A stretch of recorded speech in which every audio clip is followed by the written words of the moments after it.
Hello guys, my name is Greeny and welcome to my today's Redstone tutorial video. Today I will be showing you my own 3D printer design, but I will not show you how to build it. Again, it would take so long, in fact maybe 6 or 7 hours. So I will just show you how does every part of it work. I think we can start with printer stack, and that is this thing. It is really simple. Here, as you can see, there are really high pillars of water. On top there are command blocks for reloading the stack, but you don't have to use them if you want to make this in survival Minecraft, but I don't know what would it be good for. So this is the main stack, but here at the bottom, this is the places it correctly. So as you can see,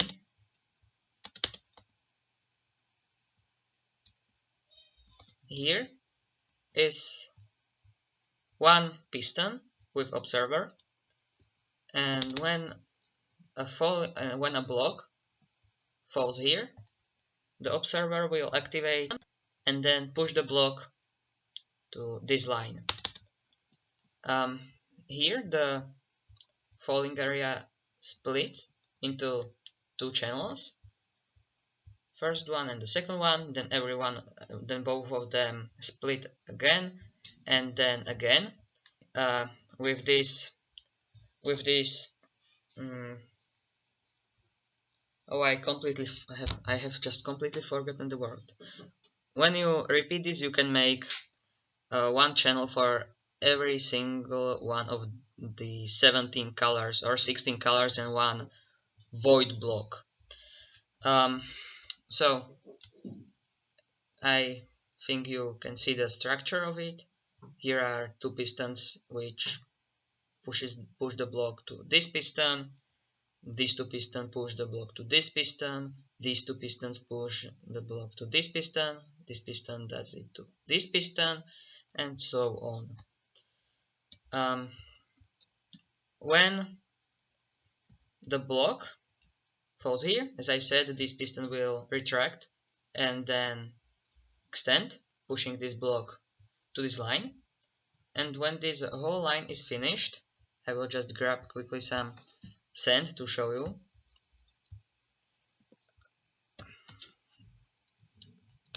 So, something like this will happen. As you can see, the floor of this line are heads of extended pistons, and when the last from 12 blocks, this is 12 by 12 by 12 3D printer, gets here, this observer will detect it and retract all of these pistons. So all of this sand will fall down, and that makes the one row of the square. And when here are 12 lines or 12 rows, I will not build them completely. When the last row will fall here, this observer will detect it, and all of these pistons, this wall of pistons, will extend, pushing this square one block. Oh, I have forgotten to turn. So sorry. Here are the 16 colors and the void block and some special functions, but I will now just turn the 3D mode on. Okay, so now the 3D mode is turned on, and when the 3D mode is turned on and the last row falls here, this observer will detect it and extend this wall of pistons like this. Okay, so yes, with this technique you can build a whole cube, 12 by 12 by 12 blocks, only by letting rows fall down and then pushing these squares. Now I will. This is basically the whole idea. If you want to make it only 2D printer, you just flick this lever off. This block here this piston will retract, and this allowing this observer to activate this circuit. So that's the base of this. Then, as you can see, here you have one button for every single color of concrete, plus the sand, which you can use as void block, because the sand will not become a solid block when you pour it in water. Okay, so you press button. I can show you that it functions. For example, this purple. As you can see here, one purple block will fall, and then with this printer stack, it will fall down like this. And when the whole row is finished, you know what happened. Then every single of this button is connected to the printer stack, as you can see, with just redstone and redstone torches. So for example, I will follow the light blue one. It goes like this to here. Here invert the signal. Then it goes here. Here it invert the signal once again and again. Now here we have redstone staircase or ladder, which goes up here, and then it goes to this observer.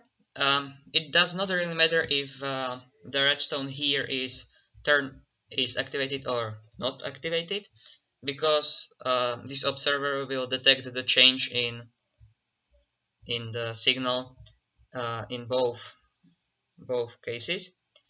Then but the observer will activate this repeater. This thing here will lock this repeater, because the redstone signal will like change 2 times per one button press, and that will lead to 2 blocks falling down, and we don't want that. Because of that, these 2 repeaters set to 8 ticks will block this repeater when the second change comes, and because of that only 1 block will fall. This is a pulse extender. We need only 2 ticks to let this 1 block fall, and basically it turns this redstone torch off, and this piston retracts, leaving just only 1 block fall down. It is important to have only 2 ticks long signal, because if it is less, the block will be pushed forward and it will not land on correct place, and if it is more, more blocks will fall, and that is also not really good. Okay, so that's the second part. It is really simple design. It is just big. Really, I spent maybe 7 hours building it.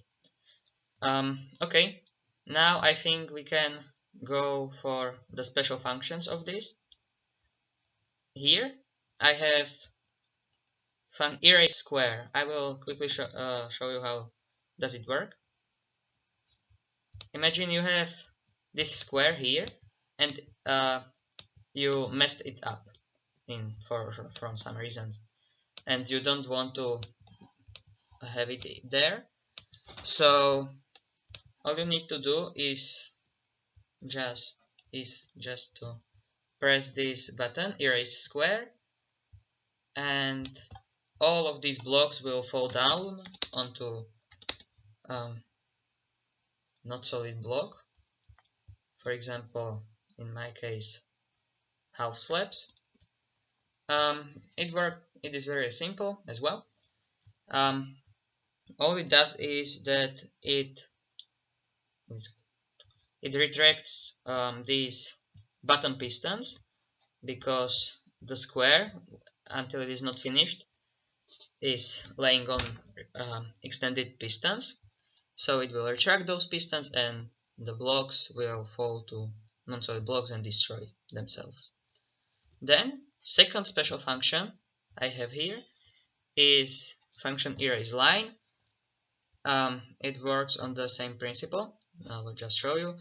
Let's say you mess up this line and you want to replace it with correct one, and you can do it by pressing erase line function. And what it does is that it retracts the pistons the line is laying on, and it extends pistons with half slabs, as you can see here, which will destroy the blocks. So let's see, you press, this falls, the slabs extends and then retracts, and the line is not there anymore.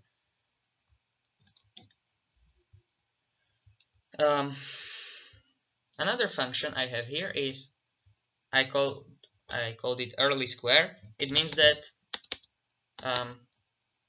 look, you for example have built something like the square will be pushed forward only when it is finished. That means that here is wall 12 by 12 blocks from blocks affected by gravity. That means the 16 colors of concrete powder and sand. But when you, for example, want to build something only 6 blocks high, and let's say it is stupid to just fill the 6 by 12 blocks with sand because it takes so long, and you don't need it. So let's say you have this rectangle here in height of this, and you want to push the square forward in this stage. So then you press the early square function and it will press the rectangle forward. Then it is again it works on just activating this circuitry at the back by activating this. This will retract or extend these pistons and under those line.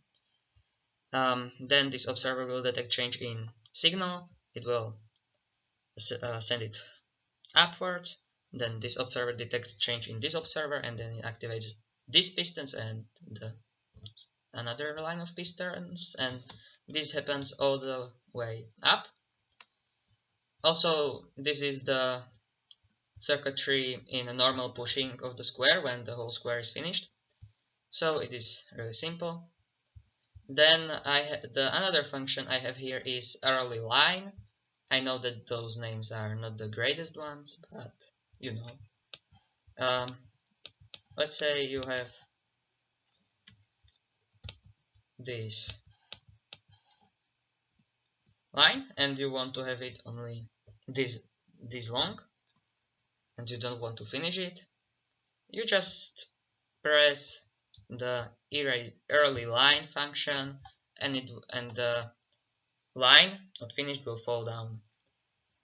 Another function I have here is water. Powder is affected by gravity, but when you place water on it, it will turn itself into concrete, which is block not affected by gravity. And the idea is that you have your thing printed, but with sand, and you will just take the upper layer of sand down, leaving there only concrete powder, and then pressing the water button, which will make something like this. It will just pour a lot of water down, and then you will press it off, turn it off. It is quite laggy. Um, these chunk loaders are here because of this water function, because if they were not here, the dispensers will, some of them will speed out the water, some of them not, and then it is really annoying to repair that. It happened on my Bedrock Edition world, and because of that I stopped using that printer. So then when you have the upper layer of concrete powders concreted, you um, you take the second layer of sand away and pour the water again and again and again, and then you basically have the whole thing finished. This 3D lever, I used it in the beginning of the video, as you probably have seen. All it does is that you see this piston and the block. When this is turned off, the block is not here, and because of that this observer will not, the signal from this observer will not come here, because here is air and transparent blocks are not um, leaving the signal through them. And but when you turn, and because of that you will have just 12 by 12 wall, so it is 2D printer in this case. But when you turn this thing on, the piston will extend, and placing the block here, and through this block the signal can travel. And that's, I think, all. What I have to say is that the main disadvantage of this is that it is quite slow. I cannot tell you how slow because I have not tested it yet. But I think it is pretty cool design. It is survival friendly. Um, I think we are. This is end of my video. The next video will be the next Minecraft video. In the normal video will be probably about world generation types, all of them, featuring the secret one. And yes, I have face on back of my head. And that is all. Thank you for watching. Here was Greeny, and bye bye.